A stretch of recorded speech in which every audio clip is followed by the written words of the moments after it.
des préparatifs liés au local prévu en janvier 2022. Déjà, en tout cas, quelques soucis liés à des commissions jugées fictives, mais également à la problématique des certificats de résidence. Alors aujourd'hui, j'ai le plaisir de recevoir, et pratiquement il avait pris quelques jours de vacances, vous comprendrez, mais c'est un jour spécial pour un homme spécial parce qu'il s'appelle Serigne Saliou. Serigne Saliou Gueye, bonsoir. Bonsoir Abdoulaye, bonsoir à nos chers invités et bonsoir à nos téléspectateurs. Alors à vos côtés, j'allais dire que le journalisme mène à tout, on a l'habitude de le dire. Nous avons des doyens en tout cas qui ont quitté les rédactions pour se retrouver dans quelques couloirs de formation politique. Certains sont devenus par la force des choses directeurs ou ministres. C'est ça le cours de la vie. Alors nous avons un confrère parmi nous qui aujourd'hui fait partie de la task force de l'Alliance pour la République, parti au pouvoir, et c'est Thierno Amadou-Sy. Bonsoir à vous Thierno. Mon frère Mbou, bonsoir, ravi d'être avec vous. Alors, à ma gauche, j'ai le chargé de la communication de l'Union des travaillistes libérales du Parti démocratique sénégalais. C'est M. Mounirou Kane. Bonsoir à vous. Bonsoir Abdoulaye, bonsoir Serigne Saliou, bonsoir à Amadou, ravi d'être sur le plateau. Alors, un libéral qui fait face à un républicain. Oui, et un républicain qui est fils d'un libéral.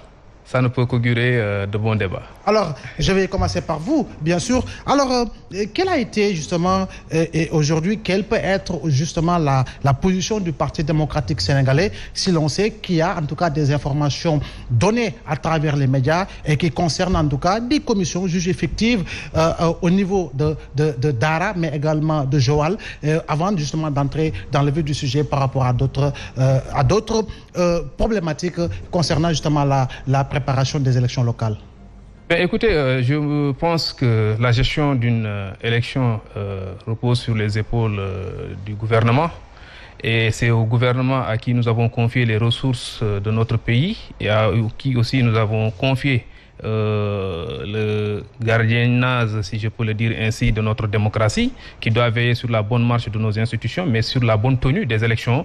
C'est à ce gouvernement-là de veiller effectivement à ce que dans tous les endroits du Sénégal, qu'on puisse avoir des commissions administratives qui puissent fonctionner à temps normal pour que les citoyens puissent effectivement s'inscrire. Parce que s'il y a absence de commission administrative quelque part à travers le pays, les citoyens sont en rupture d'égalité devant la loi. Et ça, c'est inacceptable pour moi à ce stade-là, y compris aujourd'hui le Parti démocratique sénégalais qui s'est toujours battu pour que les citoyens puissent exercer leurs droits en tout temps, en tout lieu. Donc pour nous, c'est extrêmement grave qu'il y ait effectivement des commissions administratives fictives, qu'il y ait absence de commissions administratives dans certains endroits, quand on sait effectivement que c'est des élections très importantes qui se profilent à l'horizon. Et il faut dès à présent rassurer l'ensemble des acteurs pour que nous puissions avoir des élections sereines. N'oublions pas que nous avons quitté un moment extrêmement compliqué. Le mois de mars a été révélateur du mal-être aujourd'hui des Sénégalais, de ce manque de confiance entre les acteurs eux-mêmes.